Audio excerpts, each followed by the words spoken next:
सिंहासन बत्तीसी की 12वीं पुतली की कहानी यानी कि पद्मावती पुतली की कथा विक्रमादित्य की खूबियों के बारे में बताने के लिए इस बार 12वीं पुतली सिंहासन से निकलती है।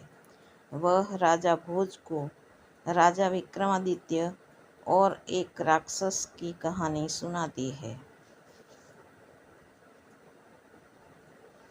एक दिन राजा विक्रमादित्य अपने राजपाट का काम खत्म करके सुहाने मौसम का आनंद उठा रहे थे।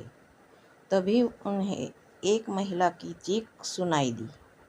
वह मदद के लिए लोगों को पुकार रही थी। उसकी आवाज़ सुनते ही राजा तलवार लेकर घोड़े पर सवार हुए और तेजी से आगे बढ़ने लगे। कुछ समय बाद राजा उस जगह पहुंच गए जहां से महिला के चीखने की आवाज़ आ रही थी। राजा ने देखा कि उस महिला के पीछे एक भयानक राक्षस पड़ा हुआ है। विक्रमादित्य बिना देरी किए अपने घोड़े से कूद गए। महाराज को अपने सामने देखकर महिला बिलखते हुए उनसे मदद मांगने लगी। तब राजा विक्रमादित्य ने कहा, बहन, अब तुम्हारी जान मैं बचाऊंगा, तुम चिंता मत करो। इतने में वहां राक्षस पहुंच गया और राजा विक्रमादित्य से कहने लगा कि एक साधारण इंसान उससे युद्ध में जीत नहीं सकता है। फिर जोर जोर से हंसते हुए राक्षस कहता है कि मैं पल भर में तुम्हें मार सकता हूँ। इतना कहते ही राक्षस तुरंत महाराज पर हमला करने के लिए आगे बढ़ता है।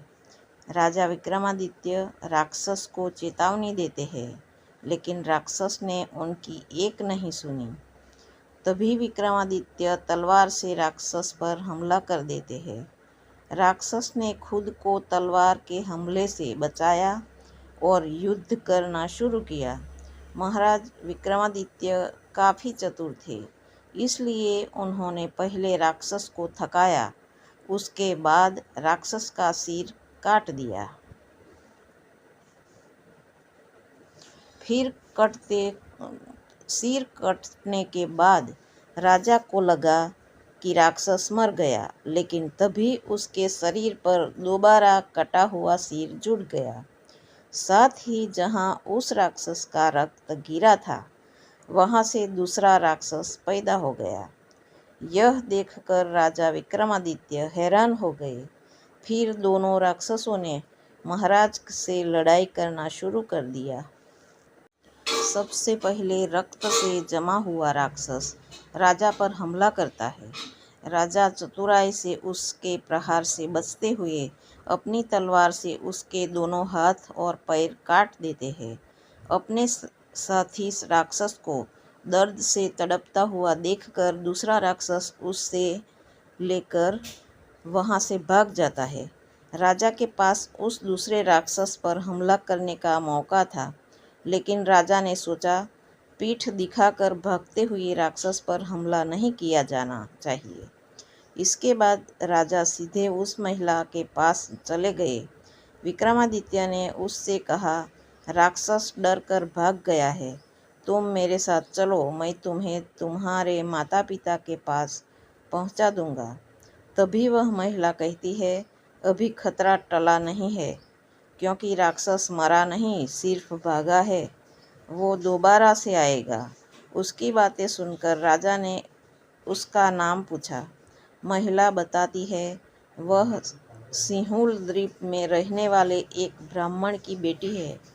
एक दिन वो तालाब में अपनी सहेलियों के साथ नहाने गई थी। उसी दिन इस राक्षस की नज़र मुझ पर पड़ गई और वो मुझे उठाकर यहाँ अपने साथ ले आया।